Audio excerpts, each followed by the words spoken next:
Кандайсыңар достор, мен Жаныбек Абидетегин. Бүгүн силерге эң жакшы китеп эмес, тескерисинче эң жакшы китептерди окуп эң бийик чокуну багынткан бир бала жөнүндө айтып берем.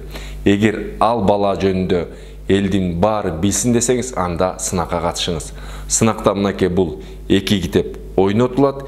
Анын шарттары боюнча видеонун аягында айтам, анда бала жөнүндө айтып берейин. Анда силерге африкалык бир баланын окуясын айтып берейин.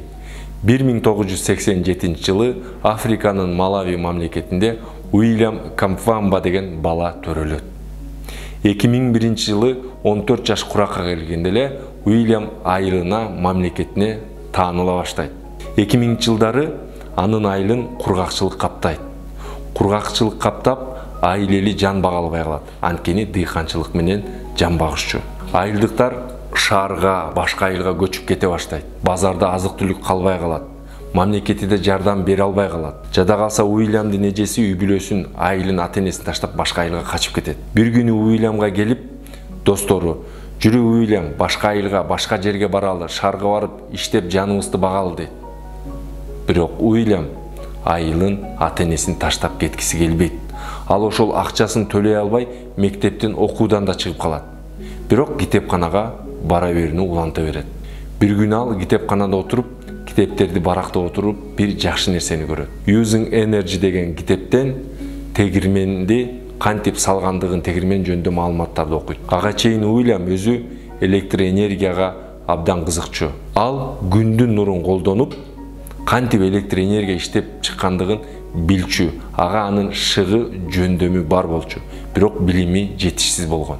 Уильям акчасын төлөй албай мектептен чыгып калгандыктан мектептин китепканасына дагы кире алган эмес. Бирок ага анын агайы жардам берет. Уильям ошол Using Energy деген китепти окуп, жана башка китептерди окуп, кантип тегирмен жасса болот экендигин изилдей баштайт. Анан аны изилдеп, айылындагы таштандыдан тетиктерди чогултуп, атасынын велосипедин сурап, жана башка эски-уску тетиктердин бардыгын чогултуп, айылына бир кичинекей тегирмен жасайт. Ал тегирмендин күчү менен күндүн нурун, шамалдын күчүн колдонуп, жердин астынан суу чыгарат.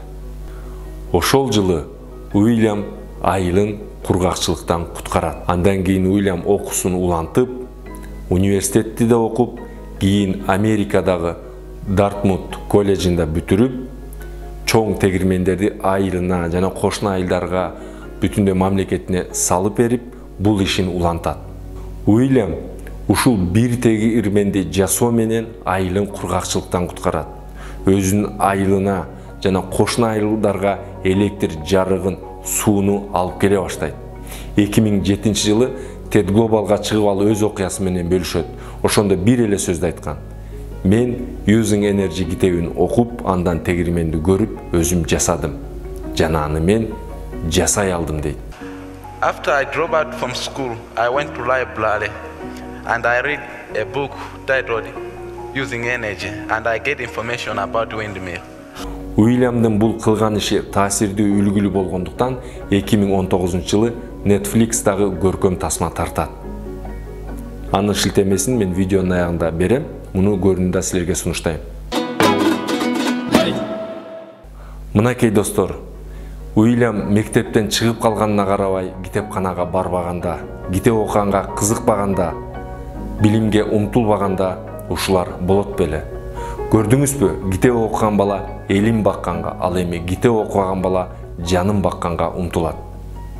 Эгер сиз Снельман, Хидеёши тууралуу, Уильям сыяктуу баатырлар жөнүндө билиңиз келсе, бул китептен окусаңар болот. Ал үчүн конкурска катышып, китептерди утуп алыңыз. Анын шарттары жөп-жөнөкөй. Биринчиси, ушул Жаныбек Абидетегин YouTube каналыма катталасыз. Экинчиси, бул хэштегти жазып, өзүңүздүн Facebook баракчаңызда бөлүшөсүз. Анда көрүшкөнчө. 1, 2, 3. Китептер берген күч. Достор, каналыма жазылсаңар, китептер менен чогуу машыгабыз.